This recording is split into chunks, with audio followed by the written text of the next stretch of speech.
वो जेल से सरकार का विकल्प चाहते हैं, जेल से सरकार चलाना चाहते हैं। पीएम और सीएम को हटाने वाले बिल पर अमित शाह ने विपक्ष को घेरा। केंद्रीय गृह मंत्री अमित शाह ने संविधान के 130वें संशोधन विधेयक पर विपक्ष के विरोध को अलोकतांत्रिक बताया। उन्होंने कहा कि जेल से सरकार चलाना लोकतंत्र का अपमान है और बिल पारित होना जरूरी है। अमित शाह ने कांग्रेस और राहुल गांधी पर दोहरे मापदंड अपनाने का आरोप लगाते हुए विश्वास जताया कि विपक्ष में भी कई लोग नैतिक आधार पर बिल का समर्थन करेंगे। संसद में पेश किए गए संविधान विधेयक पर जारी विवाद के बीच केंद्रीय गृह मंत्री अमित शाह ने विपक्ष पर तीखा हमला बोला है।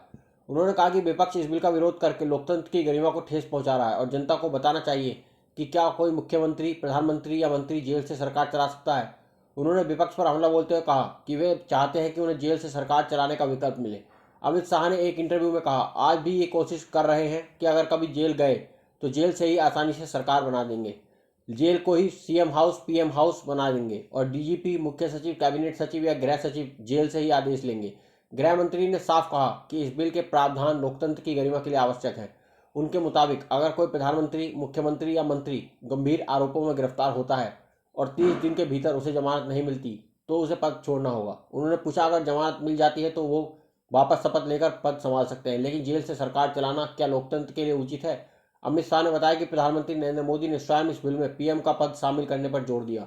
उन्होंने याद दिलाया कि इंदिरा गांधी ने 39वें संशोधन में राष्ट्रपति, उपराष्ट्रपति, प्रधानमंत्री और स्पीकर को न्यायिक समीक्षा से बाहर रखा था, लेकिन मोदी सरकार इसका उल्टा कदम उठा रही है। विपक्ष द्वारा संसद में बिल पेश करने से रोकने पर शाह ने कहा, क्या संसद केवल शोरगुल के लिए है या बहस के लिए नहीं। हमने भी अतीत में विरोध किया है, लेकिन किसी बिल को पेश ही ना होने दे, यह लोकतांत्रिक मानसिकता है। विपक्ष को इसका जवाब जनता को देना होगा। कांग्रेस पर हमला करते हुए अमित शाह ने कहा कि जब मनमोहन सिंह सरकार ने लालू यादव को बचाने के लिए अध्यादेश लाया था तब राहुल गांधी ने उसे सार्वजनिक रूप से फाड़ दिया था।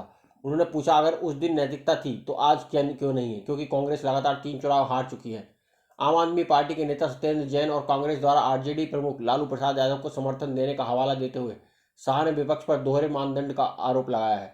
उन्होंने कहा, राहुल गांधी ने मनमोहन सिंह सरकार के अध्यादेश को बकवास बताया और फाड़ दिया, लेकिन आज वही कांग्रेस सरकार बनाने के लिए लालू यादव को गले लगा रही है।